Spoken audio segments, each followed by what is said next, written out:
Are you a high-performing real estate investor who's looking to further elevate your performance? If so, download our free guide, Raising the Bar, 5 Steps to Elevate Your Habits by joining our insider network at elevatepod.com. This guide, created by yours truly, has the power to put your transformation on autopilot and exponentially change your trajectory. Go get your free copy now at elevatepod.com. If you're looking to take your business and life to a whole new level and you're committed to investing in yourself, you're invited to apply for one-to-one coaching with me, which you can learn more about at coachwithtyler.com. Or sign up for the life-changing Elevate High Performance Coaching Academy, where together with our tribe, you'll learn how to elevate your game, make more money, and have more freedom. Check out the free masterclass at elevatecoachingacademy.com. Welcome to Elevate, the masterclass where we dissect the elements of exceptional achievement and lifestyle design with a focus on personal growth and real estate investing. Now, here's your host, Tyler Chesser.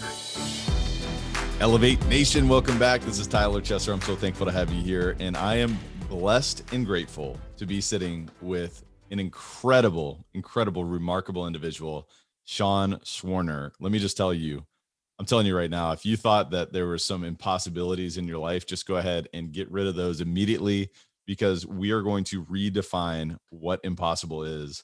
I can tell you right now, if you think that Elevate has gone in certain directions, well, let me just tell you that we're going to take it way beyond what you ever imagined was possible. I'm telling you right now, this individual is incredibly remarkable. Every single one of you listening today has what it takes to also be as remarkable or even more than this individual in Sean Swarner today. Let me just tell you, today you're going to learn so much. You're going to learn so much about what mindset and attitude can do for your future, what big goals and dreams and lifestyle that you can create when you persist, when you take one more step, when you keep climbing. Because, oh my goodness, this is an incredible episode. I'm just telling you right now, buckle up. Today is a phenomenal day. Elevate Podcast is all about mindset, mind expansion, and personal growth for high-performing real estate investors. And today is no different, because it's all about mindset. It's all about mind expansion. It is all about taking one more step. It's all about visualization, right? You're going to learn about how to visualize massive goals and how to use that mind-body connection to accomplish anything that you want to accomplish today. You're also going to learn about how crafting your personal core values can impact your future, how doing something bigger than yourself can allow you to do things that you would have never imagined possible. Oh my goodness, this is an incredible episode, and I'm so excited to bring this to you. I'm your host, Tyler Chesser, and I'm a professional real estate investor and high performance coach. It is my job to decode the stories, habits, and multifaceted expertise of world-class investors and other experts to help you elevate your performance and lifestyle. Are you ready to take it to another level? It is time. Let's raise the bar. By the way, before we dive in here, I want to encourage you, if you haven't done so already, to subscribe to Elevate Podcast, give us a rating and review.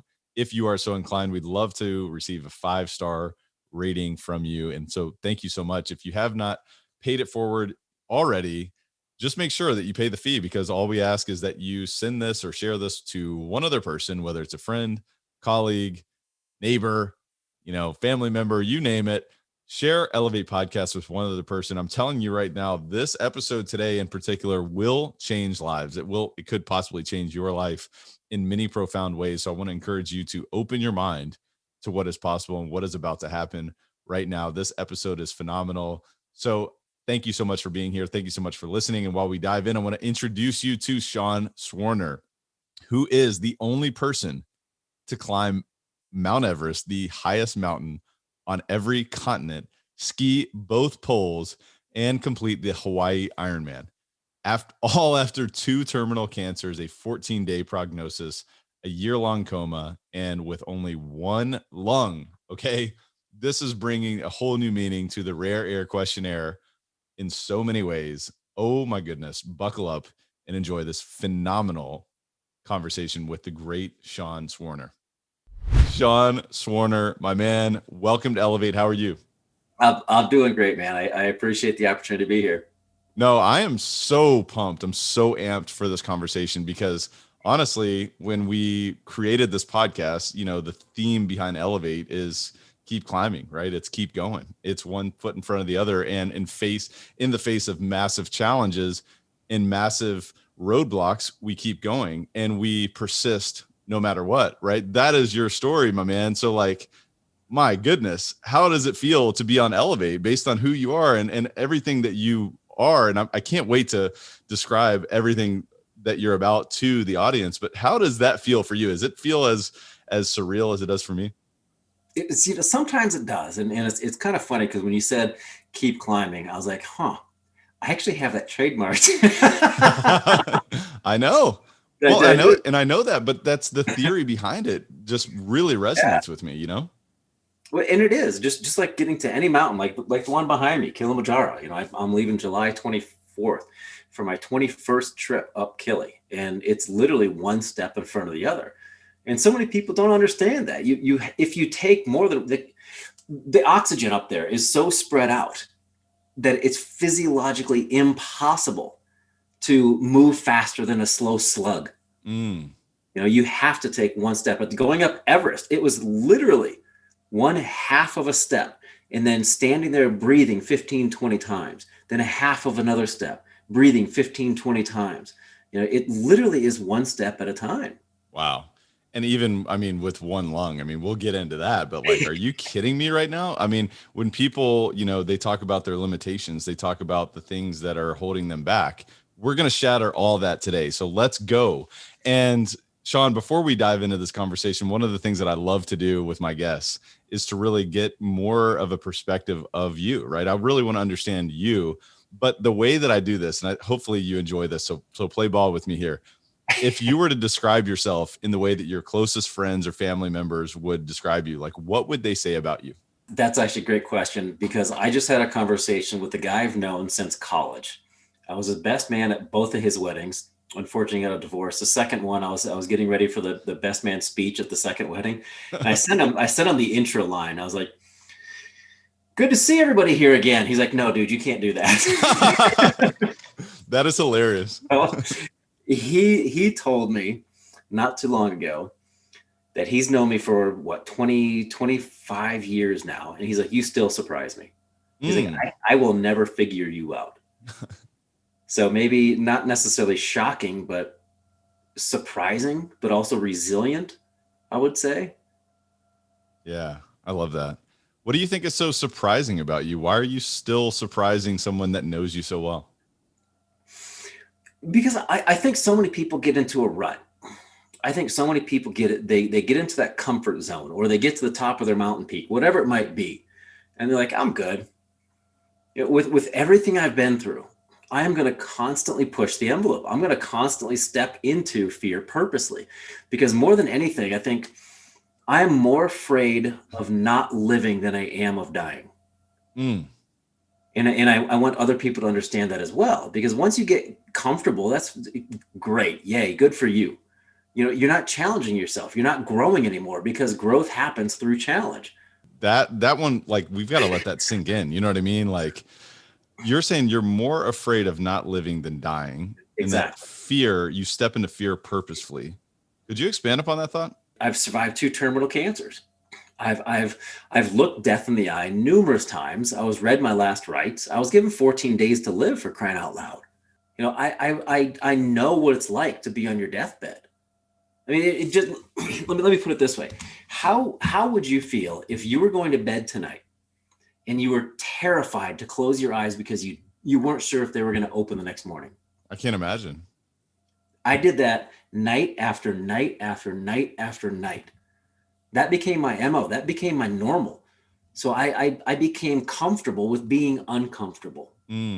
It's almost like this was given to you so that you can now spread this message. I do want to talk about this a little bit. I mean, your experience in being diagnosed twice with terminal cancer.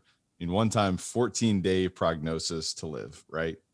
Talk to me about that. Unrelated, in your teens, 3 years apart.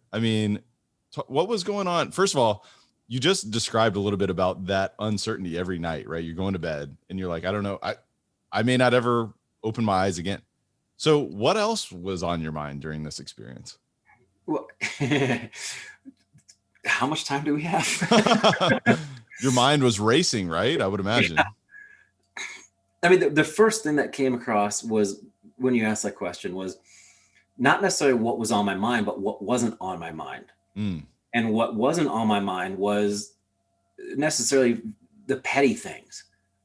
Because the first cancer was 13, second cancer was 16. I essentially was sick for my entire teen years.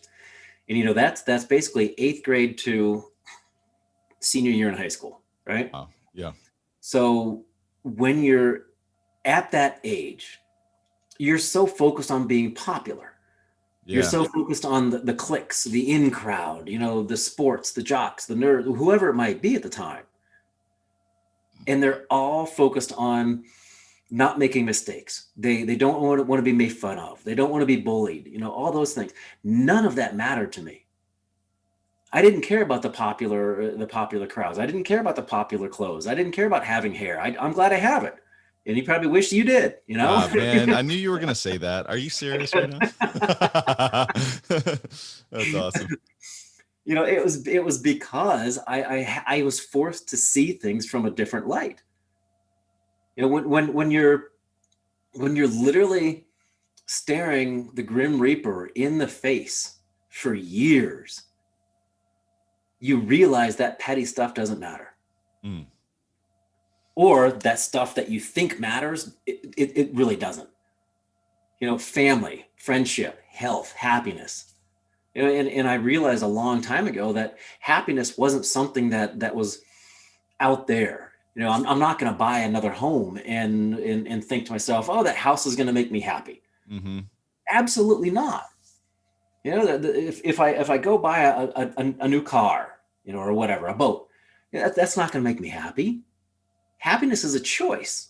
And even when I was going through my treatments, I knew they were going to suck, but with the proper attitude. And just like being in the mountains, going, and we'll probably get to this, but going to the North Pole, it was 80 below zero. Wow. But with the right attitude, it sucks less. Mm-hmm. So from the proper perspective, you can endure anything and find reason and purpose behind it. So talk to me about that. I mean, I definitely want to get into that. I want to talk about the right attitude and how you can endure anything. But before we get there, I mean, talk to me. I mean, if you were to reflect back on that experience, I mean, you're talking about basically your entire high school, life. You Right. were dealing with death every single day. You were facing death in the face, and you overcame it. You beat it. So what would you attribute that victory to? I mean, that's a victory, right? You won. So what would you attribute that to? I think everybody wants to have that silver bullet. Mm, What was it? Modern medicine? Was it positivity? Was it prayer? Was it faith? Whatever it might be. I honestly think, and there's a movie called the Perfect Storm, right, where everything comes and crashes this little boat. I think the same thing happened with me, where it was a perfect storm, but for everything that came together, it was good. So it was just everything all at the right moment, at the right time. And I think it was modern medicine, family support, prayer, and just an inner will to get up out of the hospital bed. mm-hmm. I mean, because again, going back to one step at a time, my first goal literally was to crawl 8 feet from the hospital bed to the bathroom, so I wouldn't soil the sheets. I mean, I remember, and not getting too vulgar, but I remember being in the hospital bed, not making it to the bathroom, and literally projectile vomiting all over the bed. Mm. And that's not a fun moment to relive. It's not a fun moment to think about or even share. So I think it was a combination of a lot of things. And one of them too is what I teach people still is whether you think you can or you can't, you're absolutely right. Yes. And you have to oftentimes believe it before you see it. Everything that's ever looking at, the microphone you're using, the headphones you're using, the hat that I'm wearing, the shirt you're wearing, the poster on your wall back there, every single thing, the technology we're using, Zoom, every single thing that is in use right now was at one time a thought, just a concept. Someone believed it in it enough to follow through and actually do something with it. Mm-hmm. So you have to, no matter what it is, you have to believe it before you see it. So in that moment, how did you believe that you would overcome? Because I'm sure you're getting bad news left and right. People are, hey, I'm praying for you. I really hope that, and they're programming you, right? They're programming you even further, perhaps negatively. Some people maybe were programming you in a positive direction, but how did you believe before you saw that victory? Absolutely. And I'd never even thought about it until you said this. The other people were potentially programming my brain to see it negatively. You're right. Hey, oh, how you doing? Are you feeling okay today? Right. Is there Tone of anything- voice. Yeah. Yeah. Anything you need, which makes me go back to what I always tell my wife, myself, my friends. What I say is about me. What you hear is about you. Ooh. Right. Ooh. And that can be used in any situation, especially when you're sick.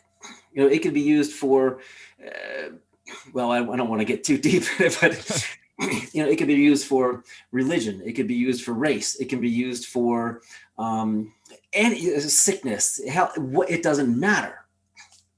What I say is about me. What you hear is about you. So how I interpret it, what someone's saying, that's entirely up to me, because no one can affect this. No one can get in here except for me. I'm the one who programs my brain, not the news, not other people. It's my choice to see the world the way I want to see it. But most people are the default mechanism of their environment, right? So what's the difference, right? Because many people are programmed by what they hear. It seeps into their subconscious mind. It becomes a part of their identity. So what is that for you? I mean, are you guarding the gates of your mind, so to speak, or how does that work? Human beings are creatures of repetition, right? And if we're not careful, we can have our brains programmed for us, or we can program them ourselves. So, for example, going back to humans being creatures of repetition. Yep. When you woke up this morning, you probably have a morning routine you do. Sure, absolutely. What do moms and dads do in the morning? What do meteorologists do in the morning? What do Olympic athletes do in the morning? They have a pattern. They have a routine. If you want something different, do something different. Mm-hmm. And you don't have to look at the situation. Just like going up any mountain, you don't show up at base camp and look up to yourself and get overwhelmed and say, "Holy shit, that's a big mountain." It is. But you break it down to manageable bite-sized chunks, one step at a time, as we talked about before. Mm-hmm. So no matter what situation you're in, today is the first day of the rest of your life. Change one thing that you have control over. One thing. And it could be, waking up in the morning, instead of getting on your phone, go for a walk. Look around. Be grateful for what you have. Don't look at what you don't have. That was one of the things I understood too. I was 60 pounds overweight, bald from head to toe, on my hands and knees, sobbing on the shower floor. And I remember pulling chunks of hair out of the drain just so the water could go down, because it was building up. And I realized I didn't want to focus on not dying. I wanted to focus on living. At 13 years old, I looked at it that way. So, and I still go to bed, and I tell my wife, and I actually write 5 things down, but then we share them. I write down 5 things I'm grateful for and why I'm grateful about one of them. So that way I go to bed not thinking, "Oh man, I didn't do this, I didn't do that, I forgot to do." No, I go to bed being grateful for what I was able to accomplish. I'm not focusing on what I didn't do. That is a great practical tip for everybody to take action on. And I just wrote it down myself. I really appreciate that. So going back to that experience, I mean, your first goal, you set a small goal. It was like, I just want to crawl to the bathroom. Right? 8 feet. From there, you continued to crawl, right? It was small goal. It was the next checkpoint. And then from there, you said, look, I'm going to live and I'm going to go big. So talk to me about that experience, that thought process, because all achievement starts with a belief, right? But tell me about that experience. Well, you're right. 8 feet from the hospital bed to the bathroom. Then I got in the wheelchair and wheeled myself around the nurse's station. Then I wheeled myself around the hospital floor. Then I got in the elevator, checked out other things. Then I got out of the wheelchair and I started walking around and checking out the hospital. And then when I got home, I walked around the block and I started running and I started moving myself a little bit more. But as far as where Everest came from, that's a great question. There were a couple points in my life where, like in college, for example, I was reliving my high school years. I turned into Belushi from Animal House. I mean, I was a nutcase. I mean, You're catching up. absolutely. I mean, my high school years were taken from me. I didn't party. I didn't do anything. I never got in trouble, or maybe I just figured out how to not get caught. Um, but then in grad school, it was the first time I actually stepped back and looked at myself in the mirror and asked those deep questions. One, hey, what did cancer mean to me? You know, how did it affect my life? Because I thought about it going through college, day in, day out. A perfect example, dating. You know, it's not like you take a girl out and then, hey, you know, how's your salad? Great, my chicken's fantastic. I'm a cancer survivor. It's not, it's not a dinner conversation, you know? Pretty heavy, yeah. Yeah. So like, for the longest time, I tried to figure out how to even bring it up. Mm. Because for the longest time, like I said, I was afraid to close my eyes, and that became my future. That moment became my future. And then all of a sudden the doctor said, hey, Sean, you're in remission, go live your life. Everyone around me was freaking ecstatic. Yeah. They were super happy. Oh, Sean's going to live. I was happy too, but I had no sense or concept of future. I didn't know what I was going to do. So anyone who goes through something traumatic, it affects you. A car accident, you know, abuse, cancer, a broken leg, you know, whatever it might be, whatever's traumatic to you, whatever's traumatic to that person, it can change you, but you can choose how you want it to change you. You can come out on the other side a victim, or you can come out a victor. Mm. So I chose to become a victor by asking myself those questions. And it's not easy. I mean, it's difficult stuff. It's deep, but it's only involving you.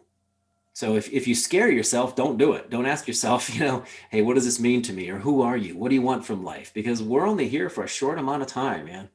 So choosing how it affects you by asking yourself questions, which, you know, the two paths as you described are I'm either a victim or a victor, right?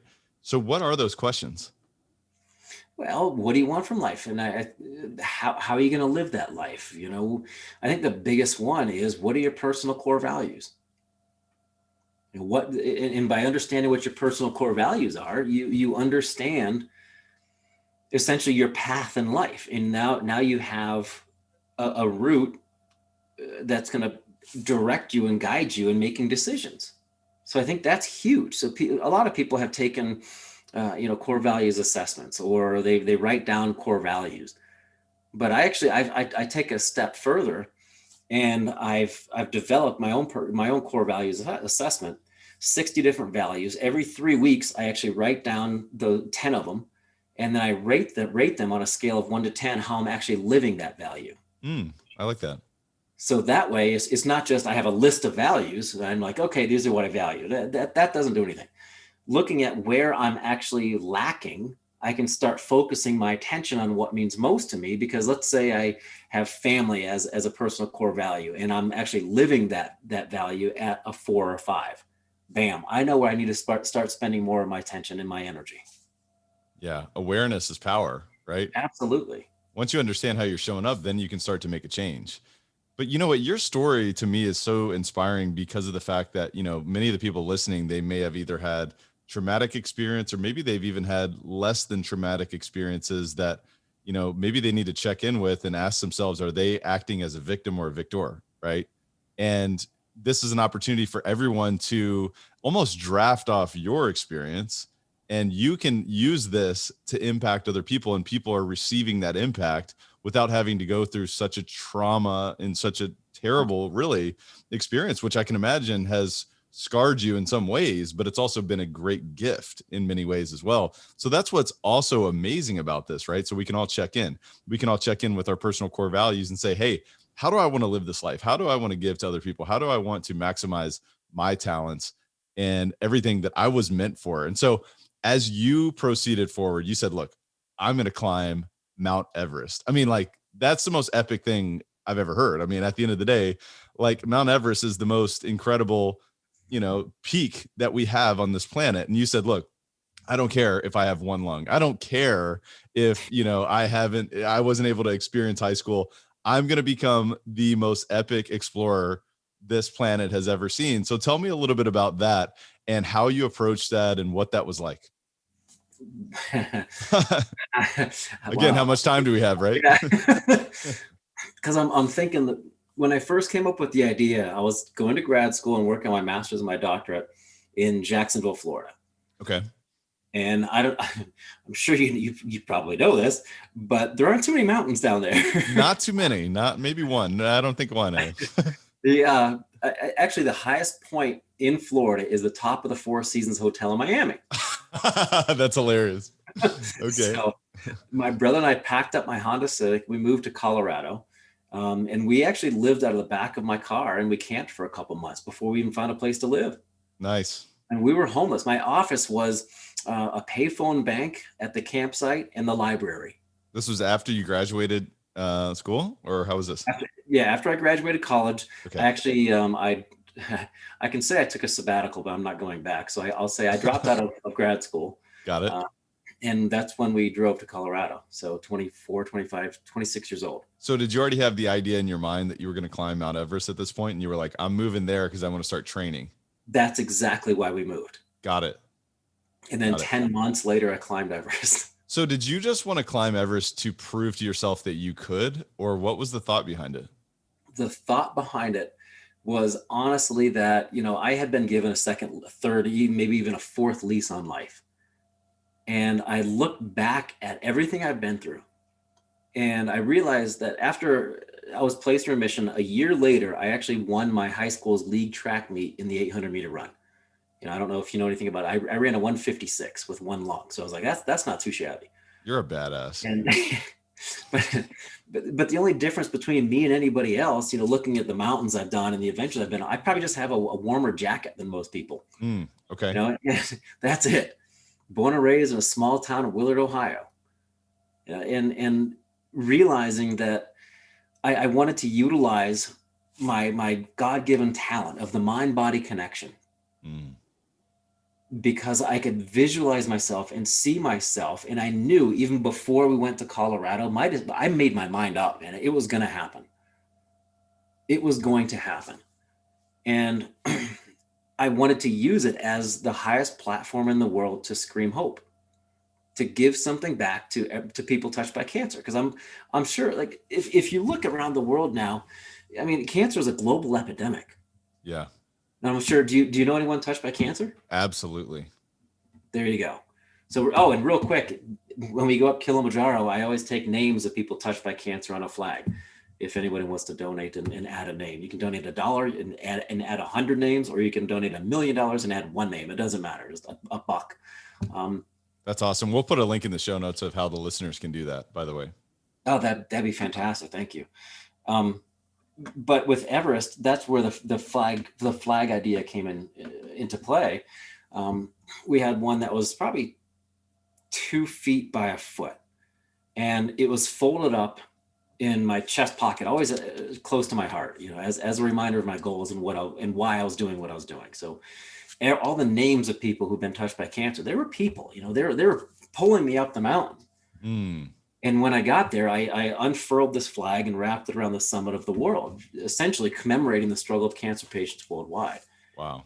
But that was the hope, and that was the reason. Because after doing some research, I found that no cancer survivor had made it to the top of the world. No cancer survivor had even attempted Everest. So I thought, if someone's going to do it, why not me, and why not for the right reasons? Hey guys, just a quick word from our sponsor, and we'll be right back to the show. This episode of Elevate is brought to you by CF Capital, and you know how much I love real estate and how it can be a vehicle towards creating any outcome that you want in your life, which is really why we created CF Capital. It's a real estate investment firm that focuses on acquiring and operating multifamily assets that provide stable cash flow, capital appreciation, and a margin of safety for our investors, for our partners, and for the people that we serve. Our team leverages its expertise in acquisitions and management to provide investors like you with superior risk-adjusted returns while placing a premium on preserving capital. Our mission is to provide property investment and asset management solutions to help investors maximize their returns by investing in high-value multifamily communities. Our philosophy is that we can elevate communities together through this process. And I want to invite you to go check out cfcapllc.com, because we have a free ebook that's called The Bottom Line, the 10 ways to increase cash flow in an apartment complex. And I want to tell you that this is a value packed ebook. So I want to invite you to go check that out right now at cfcapllc.com. I think you're going to get a ton of value just from reading this, whether you apply it to your own business or whether you educate yourself further on what it would look like if you invested with CF Capital. So go check that out at cfcapllc.com. Again, that's cfcapllc.com, and enjoy the rest of the show. So let's decode this a little bit, because there's two things that I'm seeing. Number one, you declared that this was going to happen, right? And you had no doubt in your mind, like, this is what I'm doing. And it's to declare hope and show and have a symbolism of hope for others who have gone through what you went through, and other people who may have not won that battle, right? So there was a purpose beyond yourself. Absolutely. And when you made that connection and you had the right attitude that I can endure anything, and that I can take one step and then I can take the next step. The first step was, hey, let's go to Colorado, let's camp, and let's figure it out. And then let's start walking up a mountain, right? Let's start figuring this thing out. Maybe I'll get a little bit of more physical endurance, right? Is there anything else that you would add to that? That's pretty much it. I mean, when we got to Everest Base Camp, I knew I was going to make it, barring, anything that was out of my control, like altitude sickness, avalanches, me falling into a crevasse, right? Anything like that. But because I'm a huge, I utilize vivid visualization all the time. So I pictured myself on top, and it's not just seeing myself taking those last steps to the summit. I hear the snow. It sounds like styrofoam crunching under my feet. I can feel the sun burning my skin. I can smell the ozone. I utilize all my senses, but then I tap into something deeper, where my emotions, how do I feel when I'm taking those last steps? Because that's the biggest part, I think. This really relates to many of the listeners who are high performing real estate investors who are like, man, I want to do this next big deal, or I want to grow my business. And it's all for an outcome, right? It's for a purpose. And if it's not, we need to check in with that. We need to course correct and say, well, what are our values, right? What are the values for what are we doing? And then what are the big things we want to accomplish? But man, you're talking about vivid visualization. To me, that's something that we haven't spoken a lot about. Why is that so important? And why was that so important as you were planning to scale this mountaintop? I utilized it when I was 13, going through my first cancer. And I don't know if you've ever read the comic Calvin and Hobbes. Yes, I have. Okay. So, Calvin, he has his little tiger, Hobbes, and his alter ego was Spaceman Spiff. Yep. Right. Yep. So he was this crazy character. He would always go into his brain, but I utilized that. I got into the stories, everything. I loved Bill Watterson. And what I did was I actually visualized myself when I was getting my treatments in this tiny microscopic spaceship, right? And I was hanging out in my IV drip bag where the chemotherapy was. And I could visualize myself in that IV drip bag, that clear tube going into my body. And I remember coming down that tube and seeing my body laying on the hospital bed, the door going out to the hallway, the television up there, mom or dad, depending on the day, sitting on the reclining chair, and then a window to the outside of the hospital over there. But then I also visualized myself being shot into my body. Everything went dark, and all these millions of little microscopic spaceships gathered in the heart. Right, that was Grand Central Station or whatever, and I could see inside my valves, beating as the heart was going lubbed up. And I remember being shot through the heart, and I followed a GPS dashboard. There was like a little blip. So if I came to a Y into a vein, it would tell me to turn left or right. And I would actually show up and I would sneak up on the cancer cells and shoot it with missiles that were laden with chemotherapy. So cool. So cool. So essentially, as a 13-year-old, I was fighting the cancer from the inside out. Wow. Right. So I figured if it worked there, it would work with my swimming. And I started utilizing it for swimming. And I would picture myself, I was a breaststroker. I would picture myself coming in, touching the wall and looking around and seeing myself body lengths ahead of the competitors. So I still have records from like 1987, 88. I was undefeated. And I utilized that again for Everest and the other mountains. And then I would start working backwards. Man, I want to talk about the Explorers Grand Slam, but before we get there, man, I want to make sure that we decode this part as well. You're talking about visualization, obviously, in overcoming cancer. There's a mind-body connection that we could really go deep in. We could also really go deep in terms of visualization and anticipation. There's a book that I read years ago called Psycho-Cybernetics, and I feel like what you're talking about is almost exactly what Dr. Maxwell Maltz talked about in terms of visualization and stepping into performance, right? I'm curious, you're talking about some challenges and some big roadblocks in terms of climbing Mount Everest as an example, right? Avalanches or so on and so forth, right? We could go on and on and on in terms of all of the different potential challenges and major pitfalls. How important is anticipating fear or anticipating those challenges when you think about visualization? That's another key component to it, because for example, climbing Denali, the highest mountain in North America, it's part of the 7 summits, which is the highest mountain on every continent. I did the same thing going up Denali, where I visualized myself at the top, and then I worked backwards thinking, okay, well, what could go wrong here? What could go wrong here? And I'm not getting hung up on it. I'm not focusing on it. I'm preparing myself just in case. So that way, when and if something does happen, let's say you and I are roped up together, like we're going across a snow bridge, and all of a sudden you disappear because you fall into a crevasse. First of all, I'm like, oh shit. I roll over. I know exactly what to do because I've been there in my mind a million times. Yes. So it's almost like muscle memory. Boom, boom, boom. Set up a Z line, pull them out, go check, everything okay. So I know how to deal with a situation before it even happens. Going into a boardroom, you know what those people are like. You know what they could potentially say to you. They could either lift you up or bring you down. Hey, that's a really dumb idea, Tyler. Right. But if you picture that and you know what's going to happen, or you think you know what's going to happen beforehand, visualize that, come up with an answer before it happens. Yes. Absolutely, yes. So Sean, I do this. And by the way, the brain doesn't know a difference between an imagination and reality. Exactly. That's it. I mean, and so now when that reality shows up, it's not that you're focusing on the negative and you're focusing on the pitfalls and the negative spiral, but you're ready to solve that problem. You're ready to be resourceful, pivot, and do that thing because you've rehearsed it, right? Am I saying that right, Sean? Absolutely. 100%, man. So talk to me about so you climb Mount Everest, right? So you go through, and obviously this is an entire experience in itself. And I can only imagine, how deep we could go on that experience in itself. But you were like, dude, I'm not stopping there. I'm not stopping there. I'm going to summit the highest summit in every continent on this blue planet. So I'm like, dude, are you kidding me? So talk to me about that. I mean, talk to me about the thought process there. Well, you're right. After Everest, I jokingly thought, well, the rest has to be downhill, right? I mean, but I wanted to use that flag and take it to the top of each continent. So it's now called the Hope flag. And on the top of the highest point on each continent, I'm sure it's probably blown away.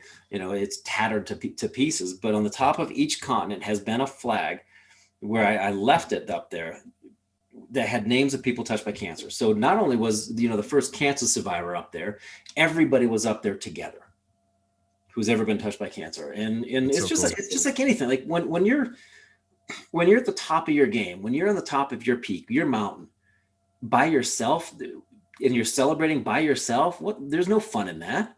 No. And I have never climbed any significant peak without a team. Mm. I've always celebrated with them because we've always lifted each other up. So I didn't summit Everest without the Sherpas. I mean, those guys are tremendous people.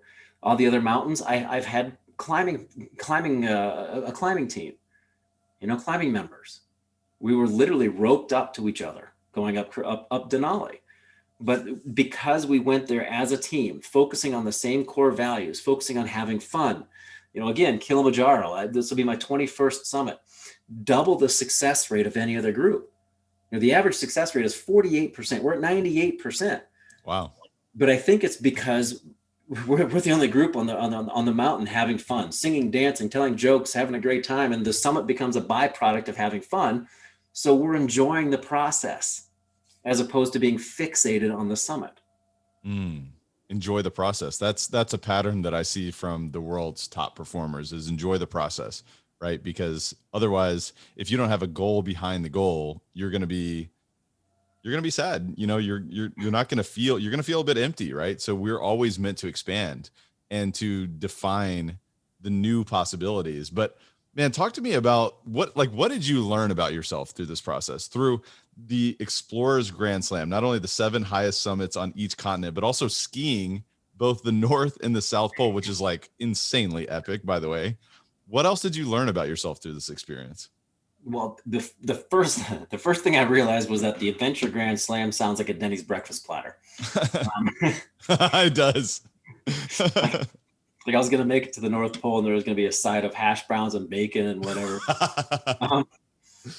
But I think I've learned that you never conquer the mountain. You truly do conquer yourself. Because if it's you versus Mother Nature, I guarantee you she's going to kick your butt every single time. You know, there's no force like Mother Nature that I've ever seen in my life. But I've also realized that when you spend a lot of time by yourself, going up Everest, even though I had the Sherpas, I mean, they spoke broken English. So I spent essentially a month and a half in a tent with my own thoughts. And I'm like, not the crazy thoughts, you know, I've learned to ignore those, but I've learned a lot about myself. And I know that we are all more resilient than we think. We can handle more than we know. And the mind breaks before the body does. So if you were to define impossible, how would you define impossible? I would break it up into 2 words and it would be I'm possible. Ooh, there it is. So what are you saying? Are you saying that there's nothing that's impossible? Well, I mean, if I wanted to jump out of my 2nd floor house here, this window, and I really believed I could fly, I mean, it's not going to happen. I honestly think if you really put your mind to it, and it's not like you're going to sit in the corner and will it to happen. You know, it's not just going to manifest itself. You have to put in the massive action behind it, combined with the thought that it is going to happen. Can I make sparks fly from my fingers? Absolutely not. So I think there's a reality that has to be there to pull you back. You know, grounded in reality. There's some things are impossible, yeah. But the more you believe in what you're doing, the more likely it's going to happen. Belief. It goes back to belief, and it goes back to attitude and perspective, and that we're more resilient than we realize, right? We can handle more than we know. And like your story is so important to illustrate that, to show that. But what do you think limits human beings from going bigger? What is it that holds people back? The mind. He's pointing to his head. The same thing that holds people back is the same thing that pushes people forward. Themselves. Yourself. So what would you say to someone who's struggling with this right now, who's got this voice in their head that says you can't, or if you did, you might fail, or you might be embarrassed, or you might find out that maybe there is some limits on yourself? What about someone who's having that voice or that internal dialogue with themselves? I would tell them to go to thebighillchallenge.com and sign up. That's awesome. But in all reality, there are 4 things that usually hold people back. And I call them the gales: the gremlins, the assumptions, the interpretations, and the limiting beliefs.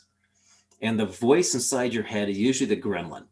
You know, he's that little guy on your shoulder or girl, whoever, who's telling you you're not smart enough, you're not strong enough, you're not fast enough, you know, you don't have the resources. But at one point in your life, that gremlin was there. Mine's Cooper. I call him Cooper.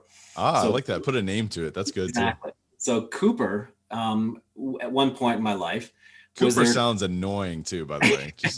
He really does. Well, my gremlin, actually, it's not that you're not good enough, you're not strong enough. It's that you will never do enough. You'll never be enough. Yeah. So I'm constantly trying to push myself more and more and more and more, but I'm slowly learning that I have done enough. I am okay. So I've talked to Cooper before, and I realized, hey, look, man, you were there at one point in my life to protect me from something, to protect me from getting hurt, to protect me from whatever it might be. However, we both want the best for me, so why don't we work together? Yes. So mine, I haven't named mine, but my gremlin says, hey, when you achieve that, then you can step back and relax and enjoy and celebrate. When you do that, when you accomplish this. And I think it's really interesting to say, oh, hi, hello. Thank you for that comment. But no, I'm in charge, right? So let's strengthen the wise sage within us. So how do you do that? How do you strengthen the wise sage that says, no, thank you, I'm in control? How do you do that, Sean? Being very mindful of the internal dialogue. Yeah, because who do you talk to more than anyone else throughout the day? Yourself. Exactly. And how often is that self-talk negative? 80, 90% of the time? Now, would you be friends with someone who is that negative to you? No, I would not. I Then really why, wouldn't. then why do you do it to yourself? Right. You can pull yourself down or you can lift yourself up. So as soon as you hear that internal dialogue saying, oh, you can't do that, whatever, or that next thing is going to, you can relax after that. Right. Talk to him. I mean, I was working with a guy once who he wanted to double his income. And I kept digging more and more and more. I was like, well, why do you want to do that? And finally, it was because, when I make 300 grand, I'm going to be happy. Like, so you're going to choose to be happy when you get to 300. Yeah. Well, there's that magic word. If happiness is a choice, why don't you choose to be happy now? Boom. Because, and the other thing too, is that money just amplifies who you already are. So we have to train who we would like to be now, no matter where you're at financially or otherwise. We're talking about mental programming. I feel like we're training our brain, right? We're creating this identity. And you were talking about core values earlier. It's almost like the habits are kind of what puts those into action, right? It's like conditioning our habits and being thoughtful and conscious about where do we want to go. And, talking about, leading into not only living a bigger life, but achieving sustainable productivity and being focused, being driven on living a large life and inspiring other people. So could you talk about what's the process? How do you recondition habits? How do you do that? I mean, in your own experience or even working with others, what does that look like for you? One day at a time. If you try to do 18 things a day, you get overwhelmed. Right. Looking at the mountain as a big picture, like I said, you can't just jump from here to the top of the peak and be done. You have to put in the work, you have to put in the effort, and take your time. And the first step is utilizing and knowing how to utilize your personal core values. And then what you do after that is you reprogram your brain through neuroplasticity to be more open, to be more optimistic. So you can actually, through neuroplasticity, reprogram and grow more synaptic connections in your left prefrontal cortex. I mean, it's unbelievable. Then after you believe something's possible, after you've made that a habit, I call it the bookend habit. And actually this is in the bighillchallenge.com too, where I walk people through a 3-week challenge, helping them understand how to motivate themselves. Because with most challenges or most programs, you'll have a quote unquote guru saying, if you do A plus B, this will be your result. Right. And it's usually somebody saying, you do these 2 things and then in a month you'll make $1 million. But the only person who's going to make $1 million is the guy you're paying to teach you how to do something that's probably not going to work in the first place. The reason it doesn't work is because it doesn't resonate with you. So you have to, so that's what the Big Hill Challenge does. It helps you, it guides you, utilizing your own personal core values to help you make proper decisions that work for you. So I'm the guide. I help you find your own path, your own route to the top of your mountain. And that's what people need to understand. Don't recreate what someone else is doing. Figure out your own route. So figure out, if you're climbing and you're a technical climber, you can go up a rock face. If you want to go up Kilimanjaro, you go for a hike. There are so many different people, so many different perspectives. Utilize your strengths, know what your strengths are, but build small habits. So bookend your day first, reprogram your brain. Then jump into mindfulness, understand that how that happens, how that affects you. Then understand the compound effect, utilizing all three of those. So don't try to jump into it all at once. Figure out what works best. Once that's a habit, stack another habit on top of that. And just keep going with that first habit, then stack another habit, then another habit, and keep moving forward with what works best for you, not someone else, you. You know what I love about what I'm learning about the Big Hill Challenge right now is that what I believe, and you could tell me if I'm wrong, Sean, is that you are tying learning with anchoring in the nervous system this experience, right? And instead of understanding something intellectually, that's embodied, right? And now it's in the cells of our body, and now we can apply this, and this is sustained transformation. Am I saying that right, Sean? Absolutely. And people are they're getting out of their minds and they're getting more in the heart because they're tapping into their emotions. Why am I doing this? Oh, because I value family. Boom. Why am I doing this? Oh, because I value personal growth. You know, whatever it might be, there are 60 different values in there. And it took me months and months, if not years, to put this thing together. You know, but it really helps. And it's kind of along the old adage of you can if you give a man a fish, you feed him for a day. If you teach him to fish, you feed him for a lifetime. That's what this is. I'm not giving you anything. You're figuring it out on your own, and that's what's going to last. So let me ask you this, Sean. You've summited the 7, largest summits across the world and in all 7 continents. Obviously, I would imagine that Mount Everest was the most challenging. Am I assuming that correctly, or is there no? Which one's the most challenging? Actually, Denali was. Denali was right? most difficult. It took me 3 attempts to get up Denali. Wow. The first one, I slid 100 feet. I was roped up to my climbing partner. We had 50 feet of rope between the two of us. So I slid past him, 50 feet to him and then 50 feet below him. And then I remember I gathered my wits about me, climbed back up to where I fell, and I belayed him in. Like I basically pulled the rope in while he was going so he wouldn't fall. And then when he got there, I was just shaking. My adrenaline was gone. And we got back to camp. I told him, I was like, dude, we have to go down. So we got back down to camp, the lower camp. And I remember sitting in my tent looking up, and I'm a big believer in signs too. I'm like, just give me a sign. Let me know if this is right for me or not. And I leaned back in my tent, and somehow my hood caught my glacier glasses and snapped them in half right in the nose. Wow. I was like, I kind of needed those, man. So we left. The next year I went back up, and we got more snow in 2 nights than the entire Alaska range did in that whole winter. So we bailed because the avalanche danger was too high. Then I came back a week later, bluebird skies, perfect schedule, made it up there, no problems, skied all the way back down. We skied from basically the summit back down to base camp, 36 hours straight because the storm was coming in. Wow.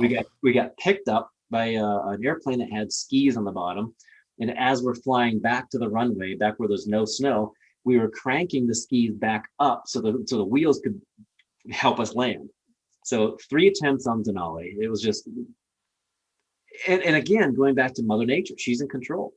I love that, man. Thank you for that story. That's really, really interesting. Now you've done Kilimanjaro now 21 times, right? You're about to do your 22nd. Yeah, this will be my 21st. Yeah, we do it every year as a fundraiser for Cancer Charity. So you're going to do your 21st this year.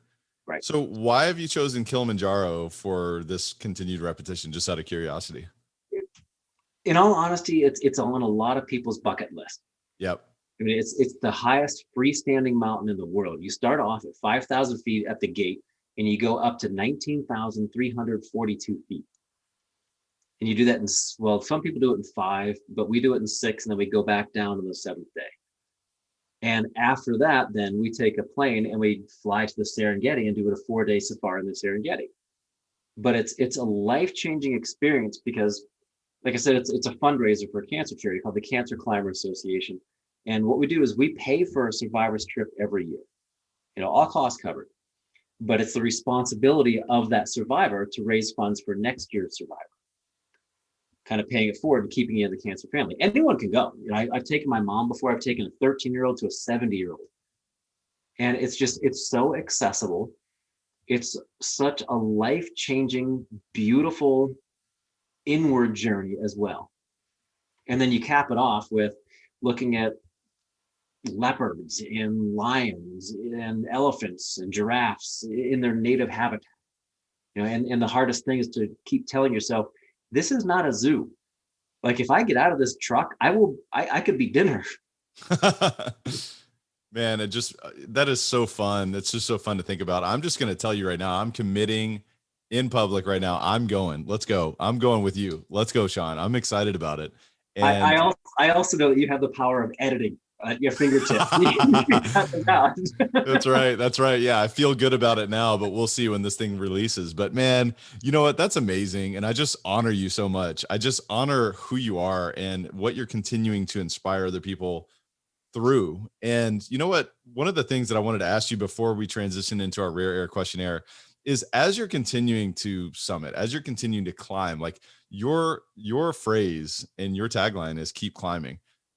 During that philosophy and during that lifestyle, as you continue to keep climbing, my guess is you still have that internal voice that says, no, just stop right now. Come on. Right. Like, do you have that? Is that still, do you fight that still?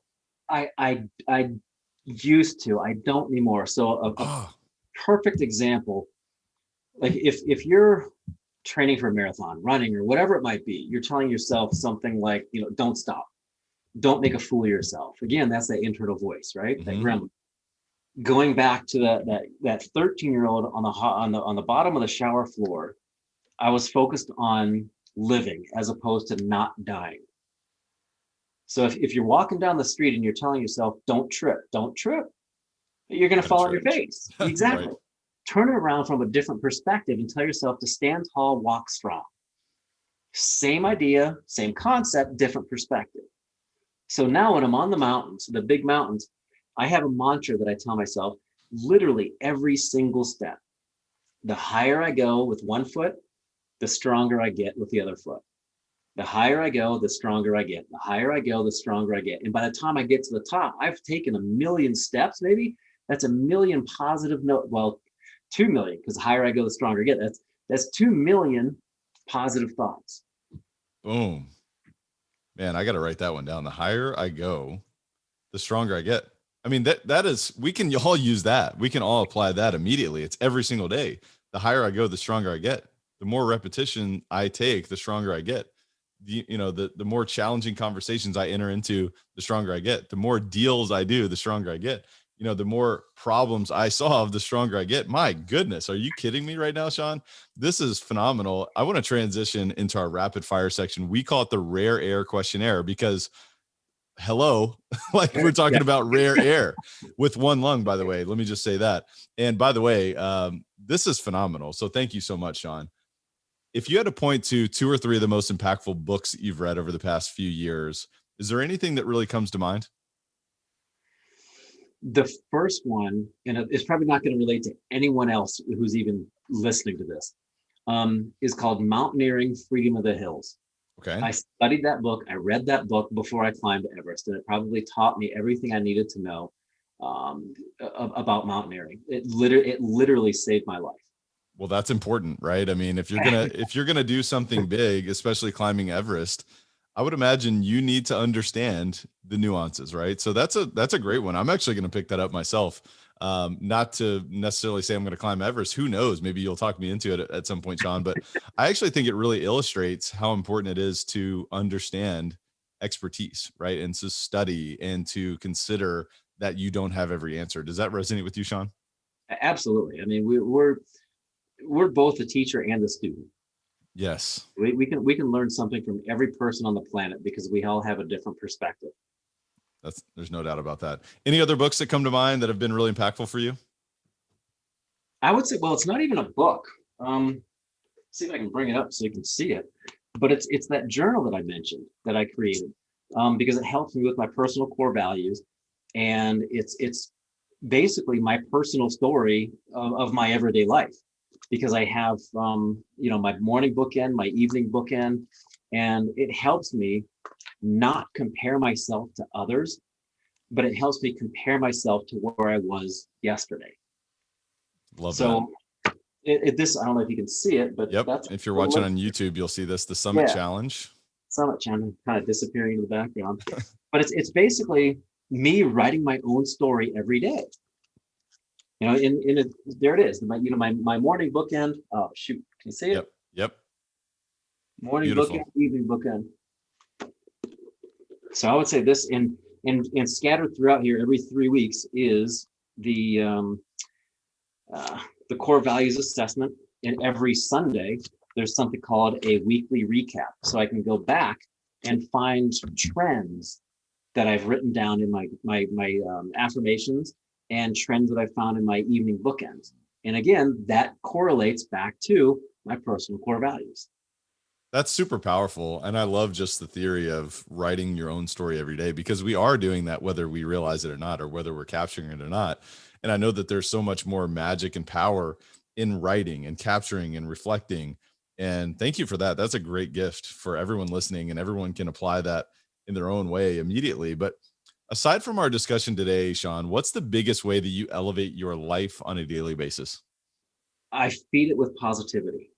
I surround myself with positive people. And by doing that, it changes what I'm doing. It changes my perspective as well. Meeting someone like you, it changes my life, because you have relationships not just with your spouse, your significant other. You have relationships with everyone. Like, we've developed a relationship. You have a relationship with the person who's putting your groceries in a bag at the grocery store. Even if it's for 10 seconds, you still have a relationship with that person, and that relationship can change someone else's life. Somebody's super depressed or thinking about suicide. Just, hey, how you doing? Boom, you may have saved their life. You don't even know. Yeah. So if you want to change what you have, who you are, change what you do. So I think that's one of the biggest ways that I elevate my life on a daily basis is I purposely surround myself with like-minded, positive individuals who want what's best for everyone. Sean, you've changed a lot of lives today. There's no doubt about that. But what is the biggest way that you elevate others around you? If you want better answers, ask better questions. I'm sure you've heard that before. So Sure. I think I elevate others by asking them empowering questions to make them think about their answers. Not necessarily any questions where you can answer it with a simple yes or no. I can't think of one off the top of my head, but any question where it's, do you understand what I'm talking about? Yes, no, there you go. Right. That's open-ended questions, right? Exactly. Yeah. So it helps them think about their answers, and I call them empowering questions. Yes. So if you ask them empowering questions, you can help them dive a little bit deeper and to help elevate them to a different level. That's really good. And I'll just stack on that. One thing that I've found is using the 2 words, what and how. Yeah. What and how. Starting those questions with what and how instead of why is important, because sometimes why gets people into a negative spiral and perhaps even brings that gremlin out. So thank you for that, man. You are amazing. You are remarkable. Sean, incredible conversation today. Is there any parting thoughts or words of wisdom that you'd share with Elevate Nation? Parting thoughts. Wow. So I'm trying to think, how can we sum this up? Maybe people could develop their own rare air questionnaire of 3 questions that they want to ask themselves. Think about what matters most to you. Maybe not necessarily the why, but the how, the what, and some other things. But come up with your own 3 questions that matter most to you that you can ask yourself every morning you wake up. Maybe, what am I going to do? How am I going to do it? And maybe, why does it matter? Now we're talking, my friend. Now we're talking. Oh my goodness, Sean Swarner, everybody. My goodness, what an episode.